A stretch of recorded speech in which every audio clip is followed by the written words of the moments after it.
It is quite evident that President William Samoei Ruto is planning his Mount Kenya tour, and it will be a 7-day tour. But I wonder of what difference it's going to bring, considering that we've seen all his tours ranging from the Western Kenya, and he was very focused on the Luhya land. He also went to eastern side of the country. And the vivid function I could remember was that in Isiolo, when youths did heckle him and did tell him for whom he is a liar, a person who is always promising things that they cannot fulfill. But now, fresh allegations are emerging into this because it is alleged that the MPs who are allied to the UDA party and by extension to the president's regime have been given a directive of using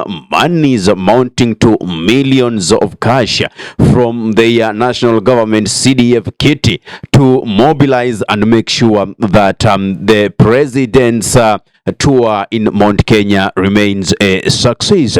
But now, what is this tour meant to be? That is the big question that we should be asking ourselves. Is it a tour that is going to bring development? Is it a tour that Ruto is trying to woo back support in Mount Kenya, or is it a mere showdown of strength? Because as you know, Ruto had already lost popularity in Mount Kenya. It is not a fallacy, but it is logic. He had already lost popularity in Mount Kenya, and as we speak, there is no much support that he could get from Mount Kenya. This emerged after the ousting of his former Deputy President Rigathi Gachagua, which the Mountain did not take easily, and they saw William Samoei Ruto as a traitor, a betrayer, somebody who knelt down in their churches, somebody who did shed tears just to receive sympathy and favor and the votes of the people from the mountain. So the best way he repaid them is by having him ousted, citing that he was tribal and somebody who was always thinking of the mountain and not the national. But we always know that charity begins at home. It is not a sin somebody being born from a particular community. First of all, you belong to the specific tribe that you were born in. You did not write an admission letter to be born in that tribe. You didn't have an application letter that you did write to His Almighty Allah subhanahu wa ta'ala to make you be born in a certain community. No, you just found yourself there. Therefore, you should be proud of the community that you are born in. So whenever you fight for your people, whenever you fight for your culture, there is a thin line for those who understand it as somebody who is propagating ethnicity and also trying to maintain the culture of the side, trying to fight for the people.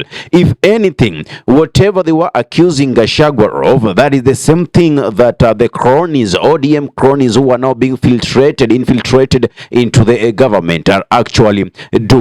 Back to our point of action. Why is Ruto visiting Mount Kenya? Ruto is going to test the powers of the NADCO report that they are implementing together with the Raila Amolo Odinga. They want to see the Raila Odinga effect in him in Mount Kenya. He wants to see if he could even salvage a little bit of, if anything, he wants to throw a country into, an agenda that people will speak and forget about other wrongdoings that are happening within the government. Because if anything development, that one we should not expect from William Samoei Ruto, because as you know, in every place he's toured, it's been about roads. He's not talked anything else other than roads.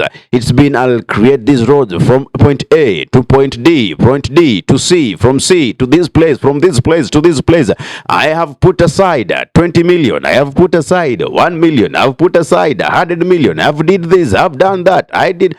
That is all the president knows what to do. So this is a person who did woodwink as Kenyans that he was going to fight for the mwananchi. Therefore, let us wait and see how things are going to unfold because we know for sure he's going to force his way in Mount Kenya, because it is so much evident that not only in Mount Kenya, but the entire country, actually, if we were to hold elections today, with William Ruto being the presidential candidate and Raila Amolo Odinga being the deputy, or either way, Raila Odinga being the presidential candidate and William Samoei Ruto being the deputy, that card will not play.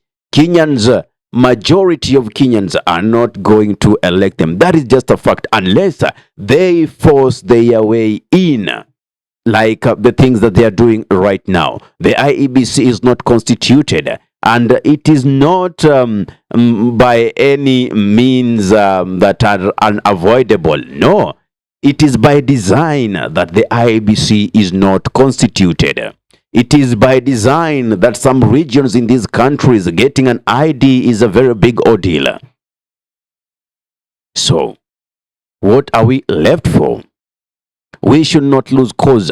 Just like I've been talking in my previous content, in my previous videos that I've been doing. Just go to your county, to your constituency integrated development plan. See what was meant to be done, and ask yourself, has our member of parliament been able to achieve the promises he gave us? Go to the national government integrated development plan and let us get to see if whatever was in the manifestos of these people have been actually have been implemented. If not, we know best what to do. And the Kenyans, kindly, we are not idle. I wonder where people get strength to go and listen to lies. Someone like William Samoei Ruto is a pathological liar. We know that is a person who anything he speaks, a greater percentage of it is lies. The only positive thing in Ruto is consistency, but now what precedes consistency is negative. Consistency in lies. The guy has a culture of lies and unfulfilled promises. Every time he opens his mouth to speak, he just lies. And then they come around, they want to play tribal politics because they know that is the only capital they have. At the end of the day, Kenyans are awake. You cannot say persona A is a tribal. And by the way, what people don't know, there is positive ethnicity and negative ethnicity. Negative ethnicity is whereby you are trying to portray such other communities as inferior compared to your own community. In terms of jobs, maybe you prefer one community against the other. Like, see in the appointments of board members, board directors in various corporations within the nation, most of them, I'm not afraid to say, are coming from the same ethnic group with the President William Samoei Ruto. That is what we call negative ethnicity. But if you're fighting for a particular community to benefit in a certain way, then that is positive ethnicity, celebrating your culture. Therefore, personally, people will judge Rigathi Gachagua. I'm not from the Gikuyu community, neither am I even from the most communities but what I could say, politics at the end of the day will run you dirty if you don't know how to meander in those streets and corridors of power. Yes, it's not today like I'll support Gachagua in terms of his principles. No, they just shifted because now he finds himself outside. But now he's outside. He becomes an asset for the struggle to make sure that we take out these people who are leading an oppressive regime. Yeah. You cannot say that William Samoei Ruto was a very bad person, was a thief, was a person who doesn't have the interest of the nation at heart. You can never work with William Samoei Ruto. Then within a flip, you are there singing that Ruto that Ruto is the best. And you even tell us how Ruto is performing. Honestly, time and again, I've already told you that success is not measured with feeling. Success is something that you see. Economy is felt in our pockets. So you cannot say that the economy has improved since William Samoei Ruto took oath of office. We need to feel it. We need to see it. Personally, as this government was being constituted, I had great hopes with regards to the agenda they had in their manifesto. And for once, I felt like this country was going to take a right direction, because no more loans will be taken, and the ones that already been taken will be paid. Unfortunately, the one whom you call Muganga came in. And by the way, Raila Amolo Odinga was deep in the government before you saw the whatever pact they had between ODM and UDA. The greatest problem Nyanza has ever had is Raila Amolo Odinga. I'm not afraid to say so. I know I got friends who support him deeply, but that is my take. I follow logic.